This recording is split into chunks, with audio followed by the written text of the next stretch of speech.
A warm welcome to all of you. IWN Delhi has always prided itself on providing the tools and access by which women can empower themselves personally as well as professionally. We are happy to introduce a new series named Legal Wednesdays in our dialogue towards informing and empowering the membership of CII IWN. This is a part of IWN's objective of implementing practical programs to enhance gender diversity, which is the need of the hour. To launch our first ever handbook, Know Your Rights, a handbook for women, I would like to welcome the Director General of CII, Mr. Chandrajit Banerjee. For me personally, as well as IWN,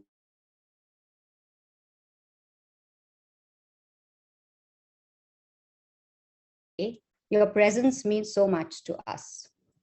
I would also like to introduce our esteemed guest, panelist, and co-author of the ebook, Mr. Vijay Sondhi, co-founder and partner LNL Partners. Thank you, Vijay, for all your hard work and dedication in making this session possible. We are deeply grateful to you for all your efforts to enable us to work towards a more informed woman.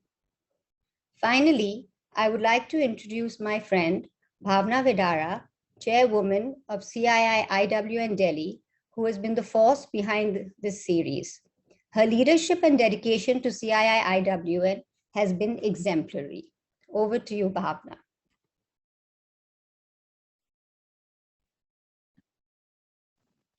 Bhavna, you're on mute. Thank you so much, Sia. Thank you so much for your kind words. Good evening, everyone, and a warm welcome to you all. Mr. Banerjee, it is indeed a pleasure and a privilege to have you on our platform today. Thank you. As women, we are often leaders in our organizations, leaders in our homes. Yet, there exists a dichotomy. The Cambridge definition of the Cambridge Dictionary defines a leader as a person in direct control of a group, country, or situation. But when it comes to legal and financial rights, is this true? Is this really the case with women? Often the most educated, successful women voluntarily know little to nothing about their finances, about their inheritance, or about their legal rights. When COVID hit, we saw a number of people become COVID orphans, COVID widows. This particular series called Legal Wednesdays was born out of something I saw personally sitting on a COVID task force. I saw a woman, roughly my age, in her mid-40s. She had lost her husband due to COVID. She had 2 children and no idea where to start looking for her finances, much less take charge of them. So much for being a leader. You see, up until this moment, she had received money from her house, from her husband for all of her expenses. Things were always taken care of. So where was the need to really know anything? One could really enjoy living the statement, ignorance is bliss. And it was blissful indeed for her not to know her finances. It was blissful for her not to ask her husband difficult questions. It was blissful for her to never run the risk of offending her parents, or even worse, her in-laws. Ignorance is not bliss. Ignorance is in fact misery. Sadly, this is not an isolated case, and this woman is not alone. Women all over the world, especially India, are scared to ask questions, are scared to offend their families. It was directly to combat the fear that we as women face that we as CII IWN as a platform chose to empower women. Hence, this series was born. We wanted to empower women to know their legal rights, their financial rights. And as we started building this series, we reached out to Vijay Sondhi.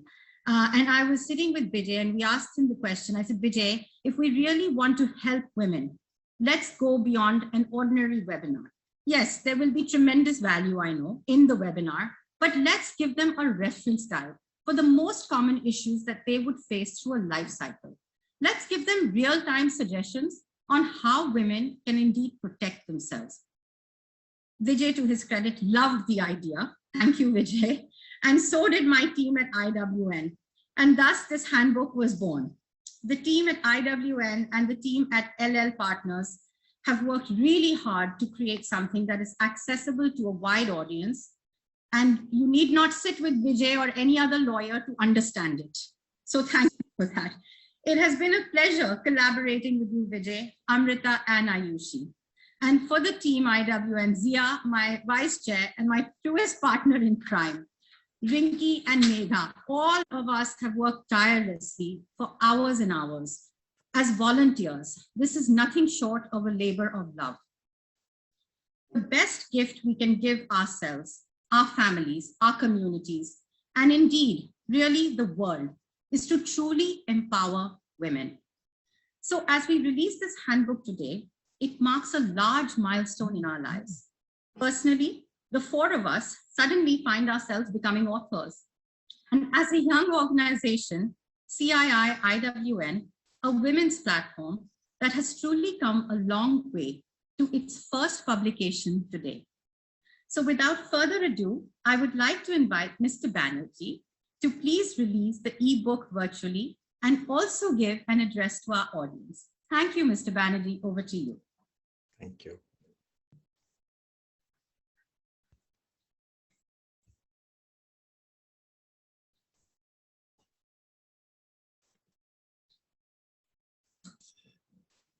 Great. Thank you. May I go ahead?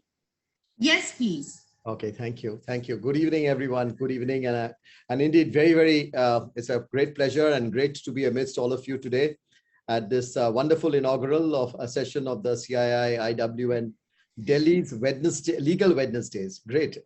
It's indeed very, very heartening to note that IWN Delhi has taken this very, very important initiative, if I may say, of empowering women by informing them about their rights. And I would like to first appreciate IWN Delhi's work on sensitizing people about health and well-being almost on a very, very regular, on a daily basis, if I can say. Kudos to the IWN Delhi, Bhavna, Zia, and many others, I'm sure, who have worked in collaboration with LLL partners, law offices, Vijay, Sondhi. It's so very good to see this initiative, and real congratulations to Bhavna, the chairperson, and Zia, the vice chairperson, Delhi wing of IWN, for their leadership in conceptualizing and putting together this very important 4-parts series and the Know Your Legal Rights, the handbook for women. And as Bhavna was speaking, it's indeed very, very timely, if I can say so. On the background of the second wave of the pandemic, we have seen the distress that's been faced by many, especially the women and children. They've faced legal and financial issues arising out of the deaths of so many people who are livelihood earners and members of their family. Therefore, you're all bringing out this basic outline of legal rights for women from birth to death. I really commend this wonderful and an important idea. And I'm particularly delighted of this because as an industry institution, CII, this becomes a very, very integral part of our, rather I would think that this is a very strong mainstream agenda for CII. Equality of opportunity between women and men. That's something which is very, very a strong priority for us. And this enables us walking the talk, so to say, of our priority. And we believe that for India to achieve its zenith, women participation in all walks of life would be really the key. And it was with this vision really in mind that we initiated the Indian Women Network, the IWN, from CII way back about 8 years back. And through these years, what I have seen is some very, very good and path-breaking work by the IWN. They've continued to work on numerous issues with women. Mentorship has been one, providing access to networks and opportunities have been the other, systematic changes to enable women to participate in economic opportunities, freely and fully. So many facets of your work, which we appreciate. And it really gives CII the power that it needs in this very critical area of work.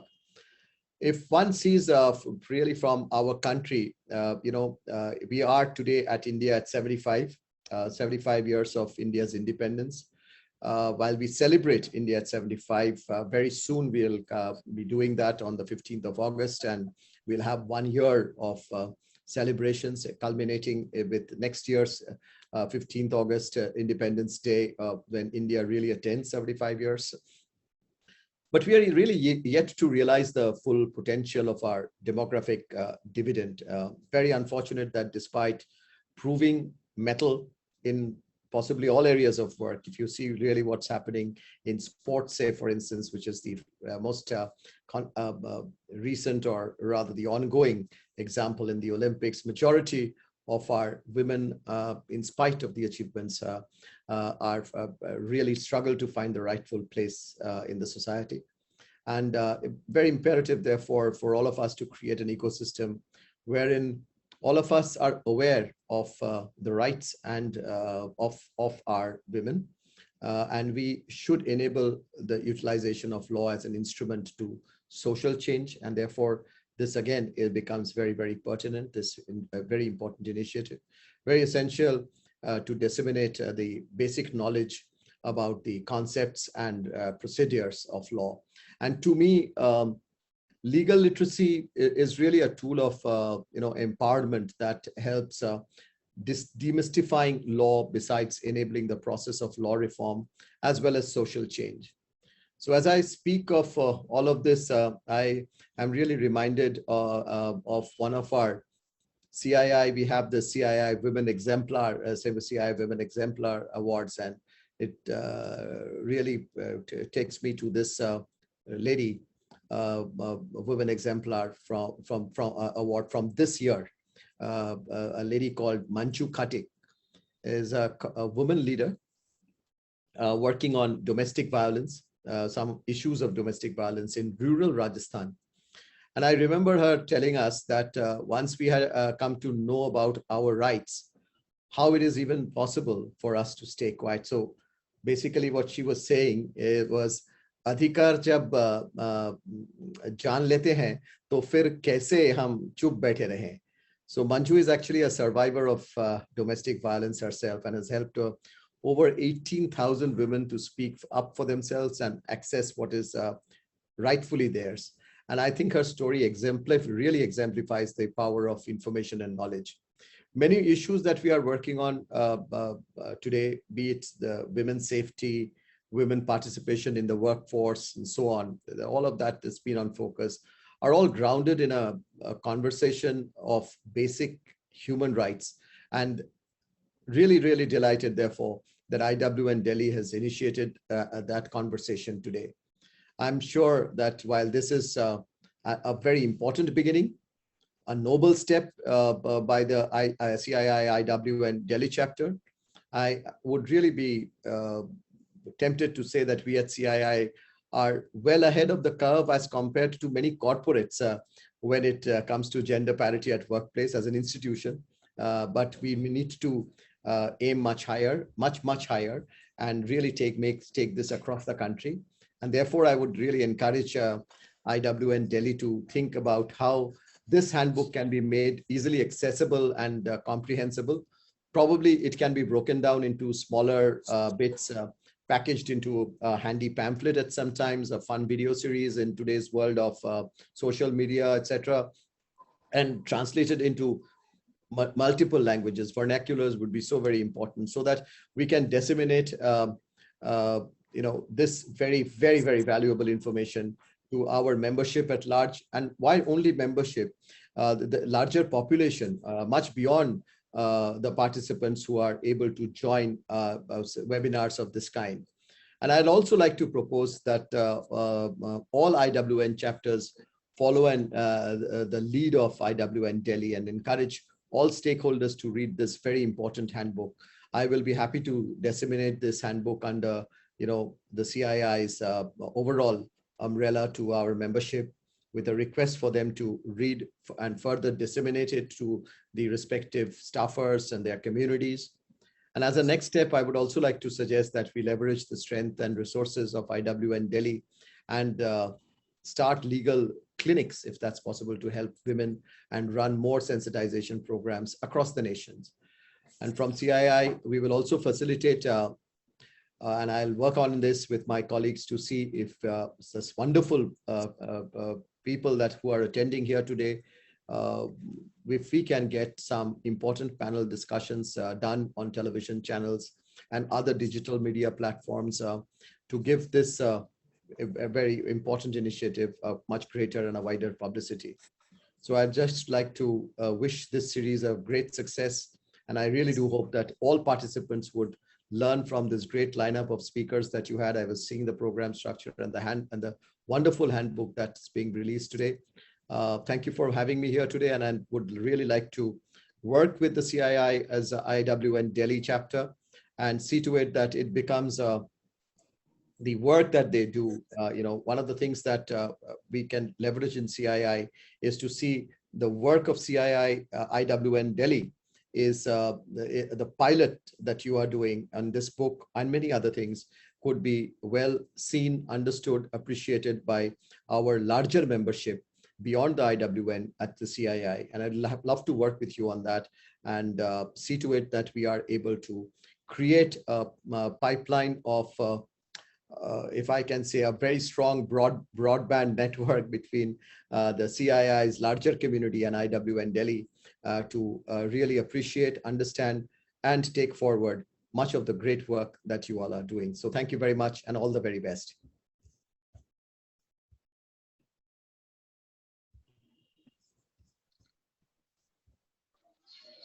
Bhavna? Sondhi, could you please show the handbook, and Mr. Banerjee can just release the ebook.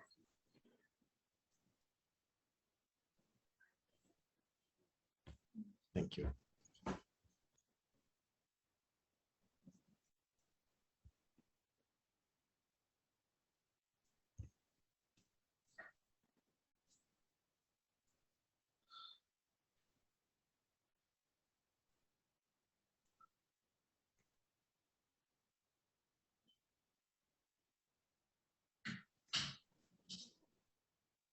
Thank you so much. Thank you. Thank you so much, Mr. Banerjee. It's been wonderful having you on our platform. It's been a pleasure, a privilege, and your support and your presence today has really made all the difference.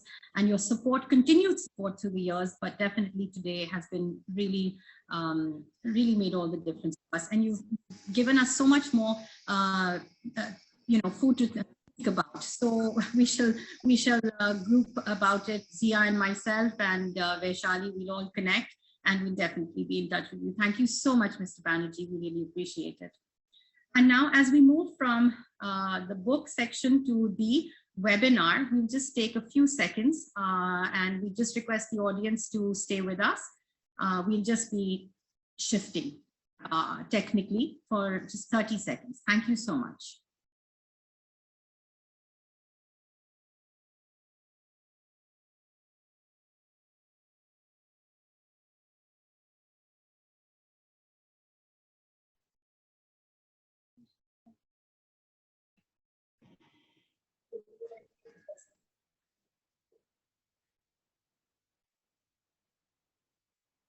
Okay.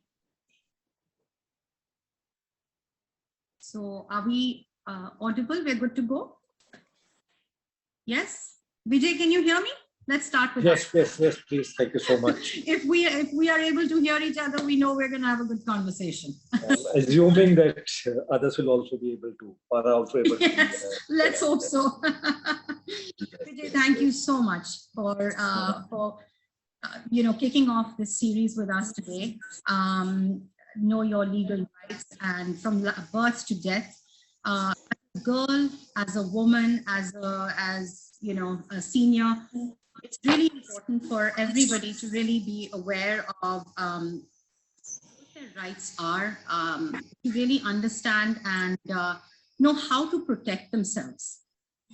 We don't even know what we don't know. And when we don't know, it makes us really nervous. So I think one of the things we need to do is if, we can kick off this today with your presentation, because I realize that we are also going to be under time constraints. If you can start with your presentation and share with us, as a girl, what is really important to know, as a woman, what is really important to know, and as a senior, how do we protect ourselves so that in all the stages of life, we feel happy, we feel whole, we feel secure.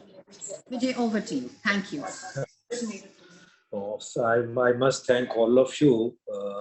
Legally, everything is very, very complicated. But with your effort, when I say your effort, I'm referring to the Indian Women Network, CII, and exceptionally good work done by my colleagues, making a very, very technical legal presentation and converting into something which can be which is very much understandable by even by a layperson. Before my colleagues put on this presentation, let me start with what happened last Sunday. Every Sunday, I go to my parents' place for brunch.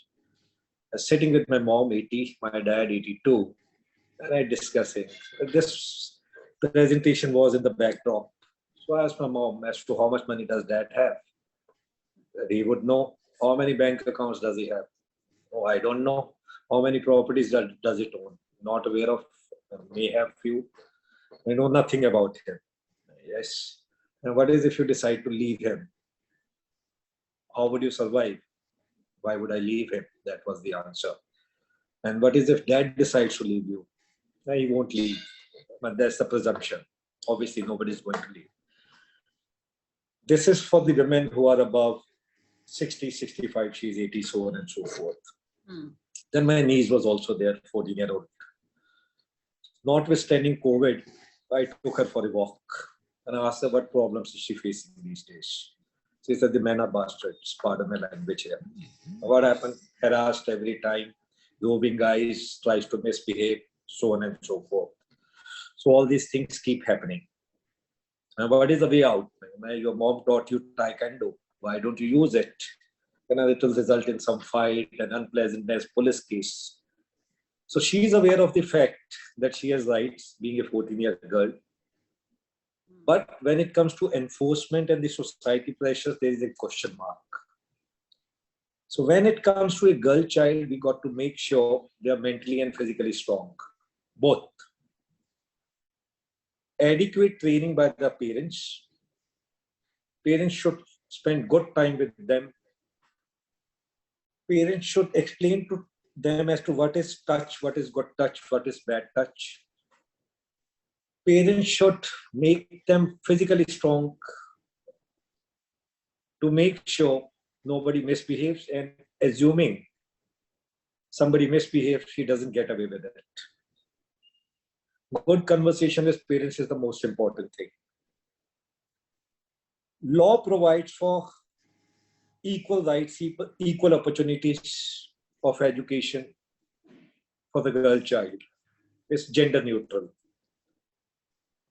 For daughters or girls below the age of 14, free education is provided. And I'm told that for the economically weaker class, certain amount is also deposited in their account, which the parents can withdraw and use it for the benefit of their girl child. Number one, very good education. Number two, telling them and making them aware of their legal rights. First, parents ought to know the legal rights, especially the mother, who normally end up spending more time with the children compared to the father in our society, wrongly.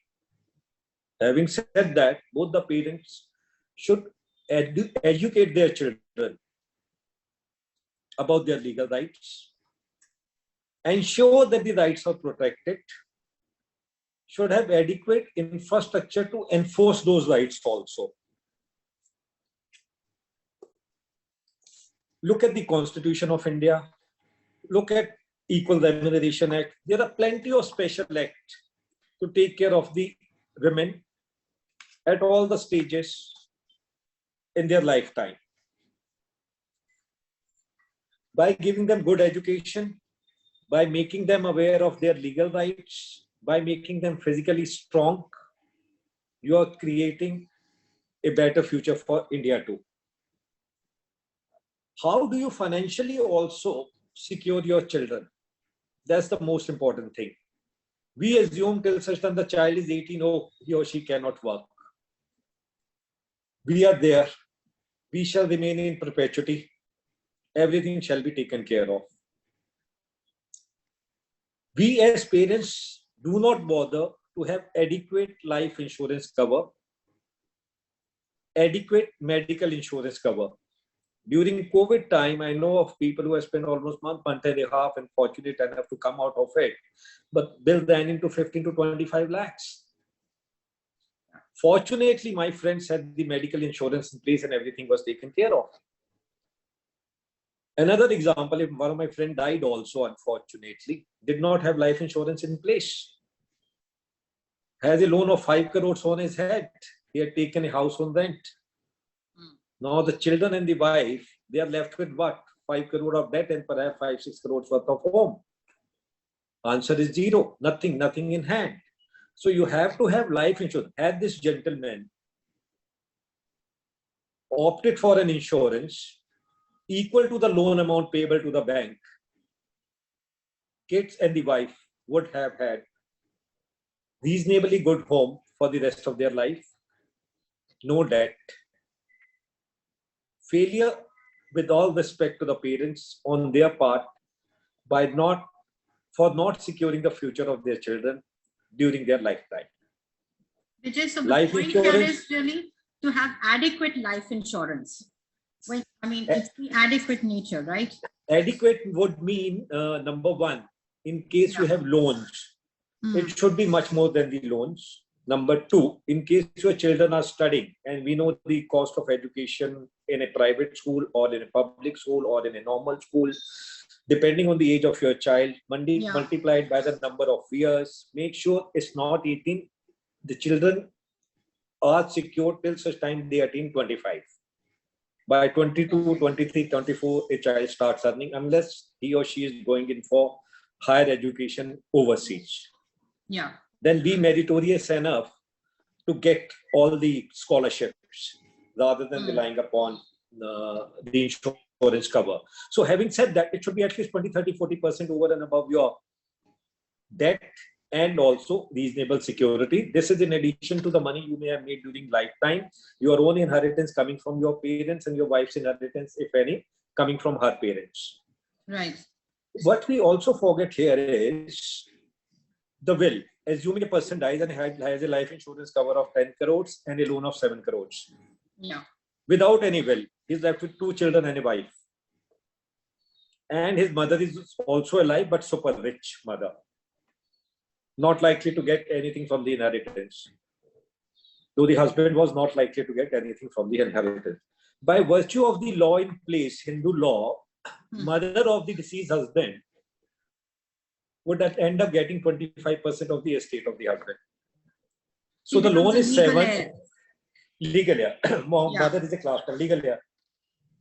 So by virtue of legal fiction, the law, entire property 100 divided 25 into 4, 25% goes to mom, 2.5 crores goes to mom.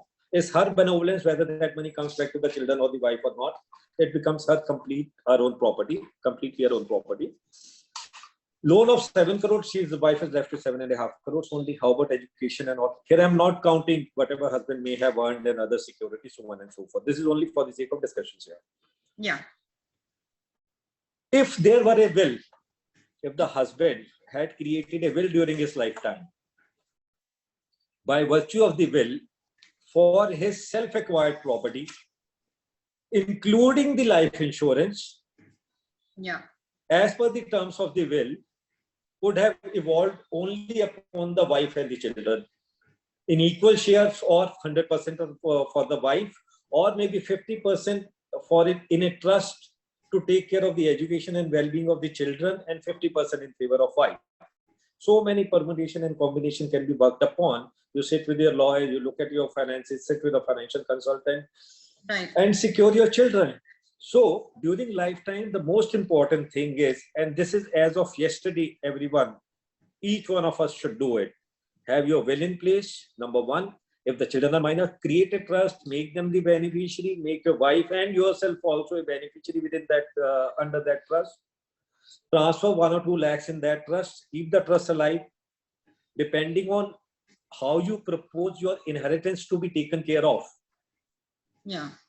Adequately, or maybe during your lifetime or after your lifetime. Transfer immovable properties in the trust.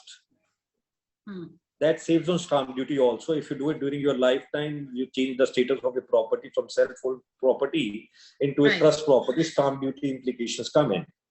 To save on that, it can be moved in at a later stage in favor of the trust, which would at a later stage take care of children being the beneficiary, wife as the settler. Look at another scenario. What is if both the parents go away? Most unfortunate thing to happen. Whatever. Children are minor. There is no scope of pension if the person, the parents are businessmen. Their business empire or whatever business they are doing, that needs to be done. So that is why we need to have will and the trust in place. You have few friends or few close relatives, and with impeccable integrity. Only one thing I need for the trust is impeccable integrity. Make them as may or may not be a family member, right, Vijay? It can need not be a family member. It could be anyone, somebody you trust. Yeah. Somebody trust with, but with impeccable. Make them the trustees in the trust to take care of the business and to take care of well-being of the children. And trust may get dissolved by the time children are 35, 40. By 35, 40, I think each one of us knows how to play around with the finances. They would be in a position to take care of anything and everything inherited by them. So these are the few things which, when we are in 20s and 30s, we don't even bother. We think we are God gift to mankind, nothing can happen to us. Unfortunately, that doesn't happen. Vijay, I want to ask you, in the instance that you spoke about, if a person dies intestate, or if both of them die without wills, what happens to the, who becomes the guardian of the child? Okay. Parents, both the parents, mom and father, are the natural guardians. In case husband goes away, wife is the guardian. In case wife goes away, husband is the guardian. Unfortunately, if both of them go away at the same time or at a later stage, then intervention of the court is required. So in your will, you may specify that this person XYZ should be a guardian. Then that person, individual, will have to approach the court, get an order from the court, and he'll end up becoming guardian of the child. But let's say they died intestate, both of them didn't leave a will. Then what happens? The court appoints. Then normally grandparents, uncles, one of those, one of the close relatives. Okay, but the court appoints them. It has to be done through the process of the court, but not when one of these parent is alive. Right. Then it's automatically, both of them are the natural guardians. Yeah. And then, that's a very, very good question. So in either you have to have a will. In case there is no will, any person who that person may, for the welfare of the child, can approach the court, and the court, after looking at him, his credentials, so on and so forth, appoint him or her as the guardian. So it's prudent, like I said earlier, to have your will and trust in place. And this applies when you are a girl child, likely to inherit from your parents, so on and so forth. When you're a mother or you are an adult, start doing a job, and when we become old, marriage, divorce. Like, for example, I'm going a step ahead. Most of this time, I see when a woman has separated from her husband, separation may continue for more than 3 months to 3 years, 4 years, 5 years. Then the litigation for divorce starts. It sometimes takes 5 to 10, 15 years in Indian legal system. You would be shocked to know these women don't have their will in place. What is if in a road accident a person dies or through COVID that lady dies? Automatically her husband would end up getting her entire property unless there are children. Intention is to divorce, but because of sheer mistake or not knowing about your legal rights, in case of your death, your husband ends up getting everything out of your estate. Which is completely against what you would have wanted anyway. Yeah, she would have never thought of it. Even in her wildest imagination, she would not have thought of unjustly enriching her husband. Right. So Vijay, thank you so much on the girl child. Let's move to the woman. So, but just to sum up the most important things for a person to know. So if you have children, really, there are, I would say, 3 or 4 takeaways. 1, make sure you have adequate life insurance. 2, to protect your family, right? Especially your children, right? Vijay, to the minors. Medical and life insurance both. Yeah. Medical, life insurance, create a will, create a trust, and definitely appoint a guardian. It doesn't mean that anybody is going to pass away just because you've appointed a guardian or you've written a will. But I think it's really important to ensure the safety and protect your kids, right? Perfect. Let's move to the next slide. Will and trust. Will and trust. That's right. Will and trust. So that needs to be done. That needs to be done. So shall we move to the woman? Yes, please. Yes, please. Thank you. Now I'm assuming that the kid has turned 18 and she has started working in an office. So what are her entitlements? Equal work. So Vijay, we're going to touch upon a woman in 3 areas, right? As a woman who's earning, woman who's working, one in terms of relationship with the husband, and then also with the parents and in-laws, right? So absolutely so. This slide deals with the working woman in terms of work, and the next slide deals with marriage. So with the marriage, we will touch upon husband and the parents-in-laws, her parents and the in-laws. Perfect. Okay, now Constitution of India, equal remuneration. I'm not getting into legal jargon, what all accept by and what all don't. In a layman's language is, if both of us are employed, have similar qualifications, we should get equal remuneration. There are 3 types of contracts. One is with the government, civil services, gazetted officers, clerk, so on and so forth. There is no discrimination. Constitution provides for it. From secretary, additional secretary, you become secretary, so on and so forth, and automatically you get equal remuneration.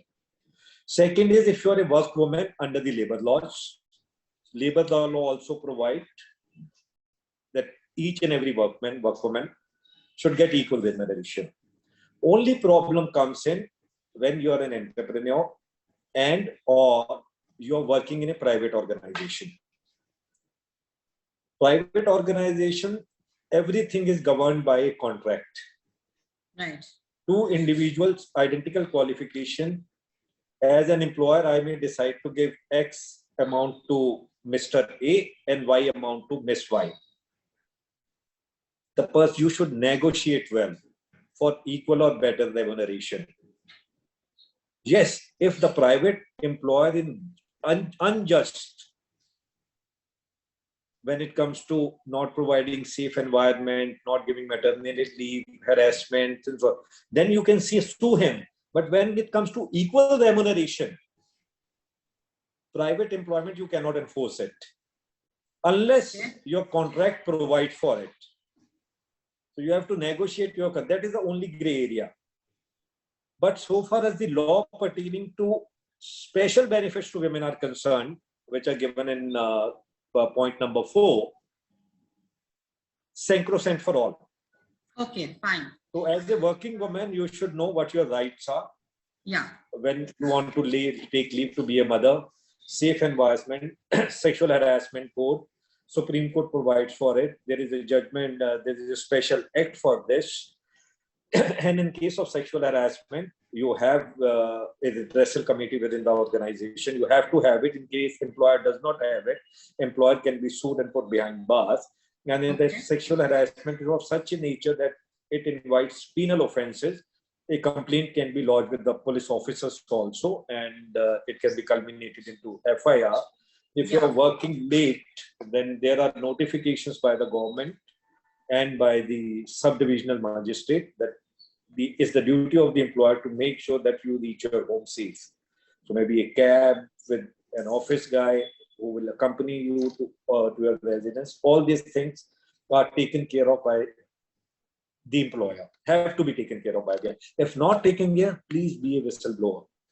Right. You will be able to help other colleagues also. Correct. Great, Vijay. Thank you. So that's as a working woman, and we're already getting lots of questions in. So I know we are still continuing on this presentation, and I'm also conscious that Vijay, I know we've got till 6:10. So let's. I'll be quick. I'll be quick. I think we are left. Perfect. Let's move to the next slide. Yeah. Next slide. It is a marriage and or live-in. Yeah. Let me just explain a bit here. Please. Unlike the developed countries, and here I'm comparing India with United States of America and United Kingdom, there is no concept of shared matrimonial property. In the UK and the US, as and when divorce happens, the properties of the husband and wife, after adopting some mathematical formula, depending on the efforts made, numbers of years, number of children, and so on and so forth, assuming it to be 50-50 between both of them. Very loosely speaking, 50-50. In India, there is no concept. Most of the women are not even aware as to how much money does his husband make, what all bank accounts he has, so on and so forth. They do not secure themselves financially. Prenup is an alien concept so far as Indian matrimonial laws are concerned. So how do women secure themselves? In the case of unfortunate event, nobody marries to get into a divorce. Number one, divorce and or the death of your spouse. Again, I'm coming back to the basic principles, the will and the trust, the will and the trust, and the will and the trust. That's the most important thing. Yeah. Each and every woman should know that anything given to her by her husband, in-laws, her own parents, friends, prior to, during, and till the dissolution of marriage, prior to the day you met your guy and the day you decided to divorce him, maybe 10 years gap, anything and everything given to you is Khera, protected, and it is yours only. Doesn't belong to your husband, doesn't belong to your mother-in-law, doesn't belong to your father-in-law, doesn't belong to your sister-in-law. This is the most important part of it. It is not as though it was given to me by my mother, so it was given to me by your sister, so you take it back and all those. Sorry, no negotiation, no discussion. This belongs to you completely and forever. Number two, to overcome not having the concept of shared matrimonial property, any and every property bought after the marriage should be in joint name. Vijay, just come closer to the speaker. It's breaking up a little. It's better. I've not moved an inch though. Yeah, it's better. Thanks. So anything and each and every future acquisition, yeah, in terms of immovable property should be in joint name. When it comes to movable properties are your bank accounts, your fixed deposit, your PF, your demat account, your mutual funds, your post office fixed deposits, your bank lockers, so on and so forth. Each and everything should be in joint names, either or survivor. Either in case husband, right. Either or survivor, joint name. Yeah. And the nominee should also be mentioned, which should be consistent with the will or the trust. Yeah. What happens is, in India, though there is no concept of inheritance tax as of now, we had the inheritance tax laws were done away in 1956, if I remember correctly. Yeah. The Modi government is likely to reintroduce, and that's what we've been hearing for the last couple of years. To save on inheritance tax, if ever levied in future, number one. To avoid court fees of 4% on the estate in case I have to go in for letter of succession, probate, so on and so forth. Yeah. It's prudent to have all the nomination and have everything in joint name with either or survivor, so that you don't have to go to the court to authenticate the will for the purposes of transfer of all the monies lying in the account, all the mutual funds, PPF, fixed deposit, opening the locker, and also the immovable property. I'll give you one example. Yeah, please. Property is owned by husband and wife, 100%. So by virtue of law, quote unquote, it's 50-50%. Unfortunate thing happens, husband dies, but there is a will, they say 50% of my property will devolve upon my wife. So property can be mutated in favor of the wife only on the strength of affidavits and indemnities with NDMC or MCD within Delhi. So you save on stamp duty to the extent of 4%, court fees, sorry, to the extent of 4% of the market value of the property. So property is 10 crore, say 40 lakhs, you have your will in place and property was done. Similarly with mutual funds, fixed deposit banks, they create a lot of problem in transferring the property. They would ask for indemnity and may ask you to put some fixed deposit to get your own money out. So if it is either a survivor, you are legally entitled to take the money out. If you are the nominee and also it finds your name is in the will, you automatically are the beneficiary and are legally entitled to take the money. If there is no will, assuming you are the only legal here, sorry, let's come back to the first example. One sec, Vijay, we're getting messages. Your voice is not clear. Just move. Some places it's perfect. Some places it goes in and out. Yeah, start again. Not my fault though. Yeah, it's perfect. Now it's good. Just stay right where you are. Perfect. We've got you exactly there. Yeah, perfect. Vijay. So what happens? Coming back to the first example, husband, wife, 2 children. Husband dies. Will has the name of wife, but the nomination is in favor of the mother, and the fixed deposits are in the single name. PPF account doesn't find mention of wife. Immovable property is only in one name. You got to go through the court, going for succession and or probate, pay 4% fees as court fees, and wait for a year and a half to get it done. So there should be no inconsistency. You have to sit with your finances, sit with your financial planner, sit with your lawyer, make sure everything is robust. Once it is done, it's good forever. And what you can also do it, during your lifetime, being a wife, you give unfettered power of attorney registered in favor of husband, and correspondingly, husband also gives power of attorney in favor of the wife. What is if, quote unquote, the husband is in a vegetative state for a few years or few months, and his finances are to be managed? On the basis of the power of attorney, during the lifetime of the husband, wife may manage all the finances. So the registered power of attorney, which doesn't find mention because of you wanted to have it, it may find mention in the handbook. You have to have registered power of attorney during the lifetime to take charge of everything, or even if the husband is traveling for a few months or few weeks, something needs to be done. Then on the basis of power of attorney, it can be done. Being a wife and being in a live-in relationship, the only benefit a live-in relationship you get is, number one, you can get out at any point of time. Number two, you're unfortunately financially, you will be only entitled to maintenance. You will not be entitled, you are not a legal heir for any and every discussion. So we can move on to the next. Just a quick question here, Vijay, before we move. Just two quick questions. Just go back to the previous slide. 1 second, please. Previous one, please. The previous one, thanks. Yeah. So here you said about existing properties. So if somebody owned a property, Vijay, in their sole name, and they wanted to make their partner or their wife, a joint owner, is there any cost involved in doing that? When you There are two transfer ways of the doing ownership? it. Yeah. Yes. Okay.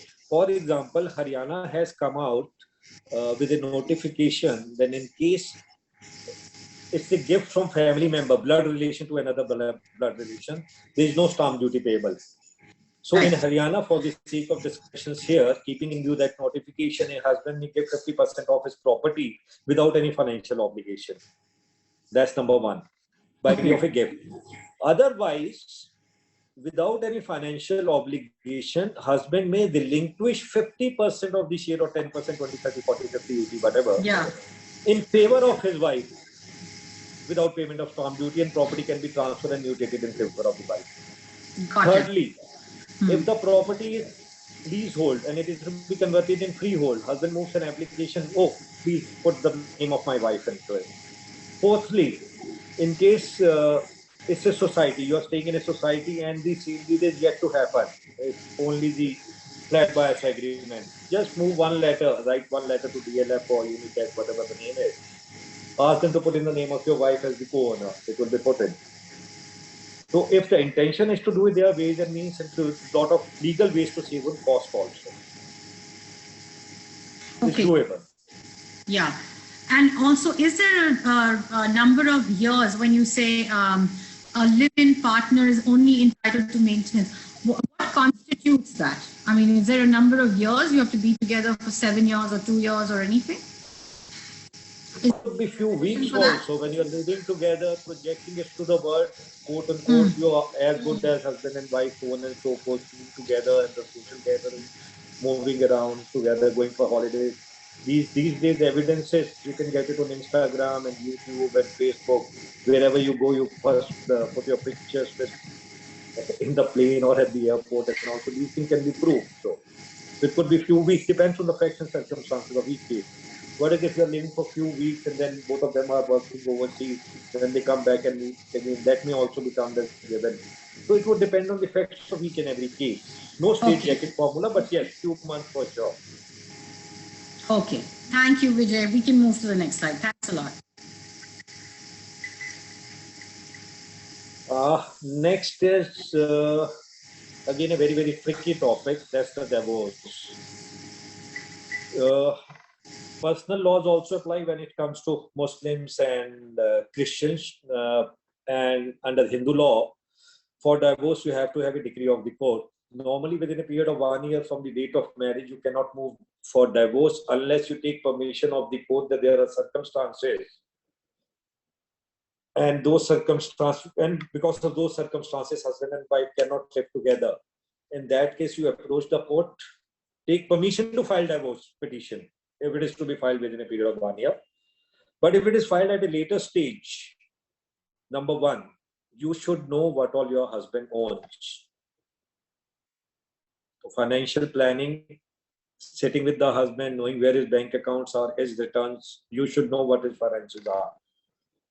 Number two, the reason for divorce. It has to be as per, maybe could be a harassment, mental, physical, cruel behavior, and so on and so forth. That's given in the book. I don't want to get into those 20 reasons for which a woman can apply for and obtain divorce. But the most important reason for divorce is, quote unquote, is we are not compatible. That is irretrievable breakdown of marriage. That's a recognized ground for divorce in the developed countries and not so in India. Only Supreme Court, under its inherent power, Article 142 of the Constitution of India, can do it. So we need law to be changed to that aspect. But what we normally do is not normally do it. We have seen it happening in few cases. You go all the way from trial court to high court to Supreme Court and then plead irretrievable breakdown of marriage, notwithstanding the fact whether you have been able to prove adultery and or cruelty in the original court. Court sees that the parties have been fighting for over 15 years, 10 years, and there is no chance of them being together. Then court grants divorce. Most important is sit like two mature, big individuals, discuss, highly incompatible, cannot be together, let's part ways amicably. If one has to part ways amicably, then divorce by mutual consent is the best option. Enter into an agreement which should contain your terms of your financial securities, well-being, education, and expenses for the children till such time they are either studying or they start working. Guardianship is the most important thing. This is, I'm assuming custody is with the wife here for the sake of discussion. What happens in case of joint guardianship, if it is written in the divorce agreement, every time your passport, for example, needs to be renewed, both the parents have to sign. Then if when acrimony, you have already been divorced, then going to the other person getting it signed is a serious issue. So number one, know the financials, know the rights, rather than getting into a protracted litigation. You file a divorce in India, it will take 3 to 5, 7, 8, 10 years, depending on how vehemently it's supposed. And because of COVID, courts are not even sitting, so it's already been 2 years.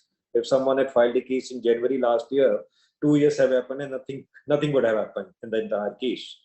So sit across the table, understand your rights, discuss the financial arrangement, discuss custody, discuss guardianship, your full security, and then going for mutual consent, which is normally given.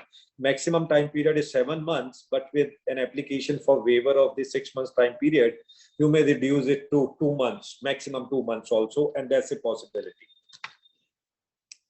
And also have your will in place the day you decide to get rid of your husband, for example. Otherwise, in case you die of COVID, the person becomes rich. Not only he's free, but he's also rich. So I think you wouldn't want that. So I think this is at a very, very broader level. This is the divorce. So courts also provide for mediation and conciliation. But in case both of you cannot sit and arrive at some compromise for, apply to the court for assisted mediation and conciliation. Each and every court, including the High Court in Delhi, they have the conciliation center. Leaders with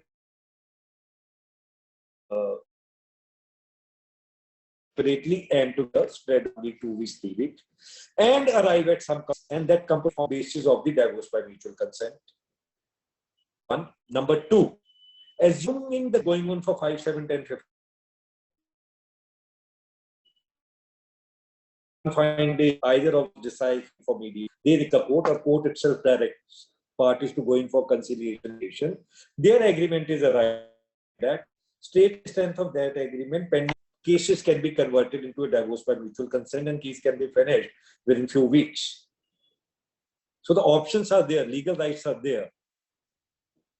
Perhaps the knowledge pertaining to this is missing. But when you go to a lawyer, you go to one point: I want divorce, full stop. Then is the lawyer's job. Not give you 1, 2, 3, 4, 5, 6 options. This is not his job to secure you financially.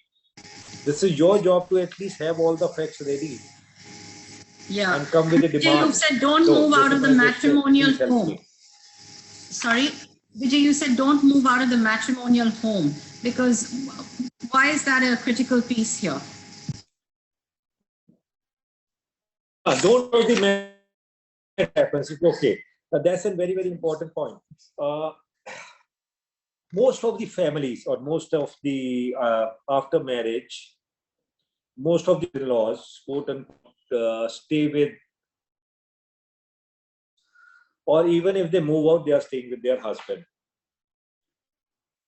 Whether divorce is pending or not pending, no husband or in-laws can force a lady to move out of their home. So her room, including ingress, egress, and drawing room, so on and so forth, common areas, kitchen and all, also belong to her. She cannot be ousted. And Supreme Court is also very, very clear on it. So imagine a lady is staying at the home of the in-laws or at her husband's place. That's the only place of residence both of them have. When it comes to negotiating financials for the divorce, she's at a different level because she knows I own 50% or he'll not be able to do anything with the property without moving me out of the property. That's why suggestion was, please do not move out of your matrimony now without securing yourself or without a court order. That's why this suggestion was there. All right. This helps you to negotiate better. Okay, it gives you an advantage, some leverage. Yes, please. Thank you. Next one. I think we are in the last stage of our life. So, again, if everything boils down to estate planning and financial planning, if you have started in 20s, by the time you are 30, 40, 50, 60, 70, you know where your finances are. By the time you are 50, you should have secured enough to ensure that whatever you are used to continues to be with you for the rest of your life, be 20 years or another 40, 50 years, assuming it will be 100 years. Under no circumstances make a mistake of giving your properties by way of gift or otherwise to your children during your lifetime. It should go to them by your will. You never know who to turtle when. You never know that your son may predecease you or your daughter may predecease you and your grandchildren may make life hell for you. I'm assuming everything to be hunky-dory. There should not be any problem. But as lawyers, we got to be prepared for the worst. Secure yourself financially completely. Make sure that you have adequate health insurance. What happens is normally people should have the health insurance from 20 onwards. When you start it in 50, 60, most of the time insurance company also don't give it to you.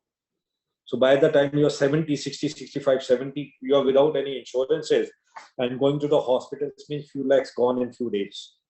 It's almost lakh and a half per day for any good hospital. I'm only talking of India. I'm not talking of going to Singapore or Hopkins to get the job done. So you have to have your medical insurance continued forever.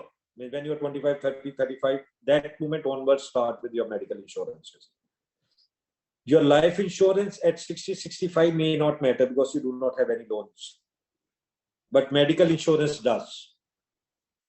Make sure by the time you are in 20s, 30s, especially by not by 40, by 30, you have to have your own roof over your head. Adequate finances by the time of 50 to secure you for another 50 years. Something extra to take care of your contingencies. What is if your kids are overseas or kids have disowned you, rightly, wrongly, or whatever? Then guardian needs to be appointed. Or maybe then you got to think on those terms also. Recently, a case happened in Bombay High Court. 87-year-old male with no relatives, nothing, but with good money at his disposal. No one to take care of. The Bombay High Court appointed one of the senior advocates to take care of his finances and well-being. Of course, this lawyer will not personally look into it. Yes, financially he'll look into it personally. But when it comes to well-being, he'll appoint 1, 2, 3, maybe 1 or 2 nurses, 1 or 2 helpers, 1 or 2 folks to take care of him. So in old age, how do you survive in old age? Because unfortunately, we don't have a concept of old age home except one somewhere in Vedhara. We don't have it. So it boils down to how you have secured financially yourself and appointment of a guardian through the process of the court, or speak with 1 or 2 friends or give power of attorney to 1 or 3. But if you are in a vegetative stage for 6 months, who takes care of your medical expenses? You have nobody around. So that power of attorney holder and or the person who happens to be your guardian will take care of that. I think this is a very important point, and we often don't think about it, even though everybody, we know old age is an inevitability, hopefully for most of us, but I don't think we plan for it necessarily when we're in our 40s and 50s. And, we certainly aren't thinking of guardians, that's for sure, in that time. Unfortunately, we don't. Living overseas. But yeah, it's not something. I mean, we are heading a task force for looking after people over 70 in Vasant Vihar, and we see that all the time. These are very, important points, and thank you so much, Vijay, for all of this. I think should we start? I'm very conscious that you have to leave. Can we start with audience questions, please? If that's okay with you, Vijay, we just jump to the audience questions. Yes, please. Okay, so first we have from Meena ji. In case of demise of both parents with no will written, minor kids, will the court grant rights to property and wealth to the nearest relative? Will it protect the rights of the kids by limiting the rights of this relative? Answer is yes. The guardianship, whosoever is the relative has to apply to the court for the guardianship. And the law is the properties in the name of the children cannot be sold without the permission of the court also. So they're twofold. Number one, court will have to appoint a guardian, keeping in view the welfare and well-being of children. Number one. Right. Number two, of course, this person will manage the finances subject to orders of the court. Number two, if the kid has inherited movable property, some place of residence or place of business, that property cannot be sold by the guardian. If it has to be sold by the guardian for the purposes of education and well-being of the children, he has to approach the court, district court of the relevant place, apply for and obtain an order for sale, and the monies coming out of that have to be kept in a fixed deposit in a nationalized bank. It cannot go to the guardian. So there are laws in place. I hope this suffices. Yeah, no, it is. And I think I have a lot of noise on my side. So I'm going to mute myself the minute I ask you a question. What is the easiest process of creating a will? And that's from Arpita. Okay. The will, write down, number one, whether it's your first will, second will, it has to be your last will. It's prudent to get it registered. Law does not require will to be registered. It need not be on a stamp paper. It can be on a plain paper. It has to be your last will. You got to give details of all the assets you own and the bequest in favor of X, Y, and Z. X, Y, Z could be your husband, brother, sister, friend, so on and so forth. It is to be signed by two witnesses. The most important thing in the will is you should be of sound mind without any problems. Number two, will has to be signed in the presence of the witnesses. And witnesses also have to sign in your presence. I always advise clients to get it registered. But sometimes few clients don't want to get it registered. Number one, is little cumbersome to spend 2 hours at the registrar office. Number two, there are some of the assets, rightly or wrongly, which are not disclosed to the income tax authority, then they want it to be put in the will. So in that scenario, have the videography done and get it notarized. So more than be very clear about the properties you own, complete description, and what all go to who all. And when, any conditions, like what we do is sometimes we give it to our daughter and create lifetime interest for the wife, that the wife continues to enjoy it, but she cannot sell it. And in case after her demise, it automatically goes to the doctor. So wife gets the life interest and daughter gets all the benefits from day go. So depending on the various permutation combination, it can be prepared. So better to consult your lawyer. But before that, prepare a list of assets and liabilities followed by the beneficiaries. Then decide. Thank you, Vijay. From Dolly, we've got, in private organizations, salary slabs are not disclosed among the employees as it is confidential. How can one know if they are paid equally or not? There is no way, there are no ways and means of knowing it. That is why you need to negotiate. Go into the LinkedIn profile, check onto who all is doing what. There may not be any legal way of doing it, but yes, if you discuss with your co-workers or the place you are going to join, check with the co-workers, speak with them. You'll have to do it yourself. There is no legal way of getting to know as to how much the other person is earning in a private organization. There is nothing transparent, and that's the prerogative of employer, and court counsel cannot enforce it. So that is why my opening sentence was negotiate well. You know your worth. Full stop. Thank you, Vijay. I like that. Know your worth.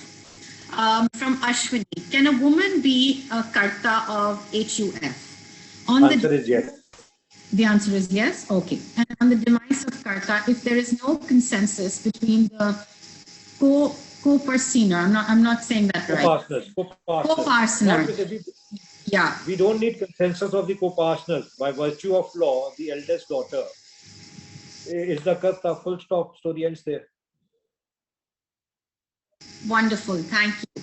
From Arpita, if the husband earns less than the wife, then is the wife liable also to have her properties movable, to also have all her properties and movable properties 50% tied to her husband? That's your prerogative. There's no law which provides for it. When I said after the marriage, please ensure that you own 50% of the existing property, and later on, as and when new property is bought, you should be a joint owner, is to secure you financially. Because most of the women stop working after they are blessed with children, so on and so forth. They prefer motherhood more compared to the job. And rightly so or wrongly so, I'm not on that wider debate. But the fact is, when you're sacrificing your working for a few years, then if the things are getting transferred, this is done on voluntary basis. There is no law which will push a wife to transfer her properties in favor of wife, or the husband to transfer all his property in favor of wife in case he refuses to do so. Okay, great. From Arti Bhalla, can you explain the concept of MWP, the Married Women Property Act, and its benefits and limitations, if any? Okay, there is a policy which means that your insurance claim amount directly reaches your wife and children and this takes care of all the loans, liability, and no other creditors. If they are more creditors, they also cannot claim anything out of that amount. And married woman's property is her separate property. This is the sole property and separate from her husband. So for the death of the husband, nothing can be attached so far as the wife's property is concerned. Assuming there is a joint account also.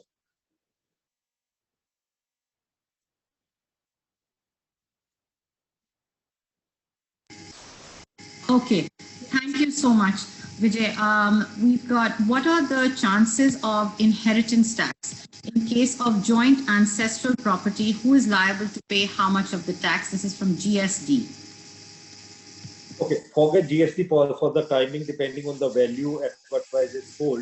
There is no GST, but perhaps you have to pay TDS. GST is not applicable on inheritance, number one. Number two, discussions are happening on inheritance tax, but in the draft committee of the parliament also, this paper has not been presented. So I've been hearing about it for the last 3 years. Nothing has moved. But to answer the question, as and when inheritance tax is imposed, the beneficiary will have to pay out of the estate, assuming it to be 33%, like the way we have it in UK. Or I'll give you an example of Switzerland, is 33%. If I get a property worth 100 crores based in Switzerland, to get it transferred in my name, I'll have to pay 33 crores to the government of Switzerland. That's the inheritance tax. So the beneficiary will have to pay out of the bequest in his or her favor. As and when, and this would depend on as to how the act is worded. This I am taking example of the other countries where inheritance tax is in place. Right. As of now, there is nothing on inheritance tax. In India, right. Thank you, Vijay. From Praneeth, what about adding children's names to a property? Is it the same way as a spouse? Number one, you can add your minor children's name in the property also, but it is not prudent. When you are in late 30s or early 40s, your children are minor. You will not be able to sell that property without the permission of the court, the way I have explained it to you earlier. You will not be play around with your own property. Child turns turtle at a later stage you are stuck, he or she is 1/3 owner of the property, assuming husband, wife, and one child is the owner. Not give it to them by way of will. Full stop. Be it minor, be it major. Okay, great. Thank you, Vijay. Vijay, can we just request on your end, Ayushi, to please share Vijay's coordinates? People on the chat have asked, how do we contact you?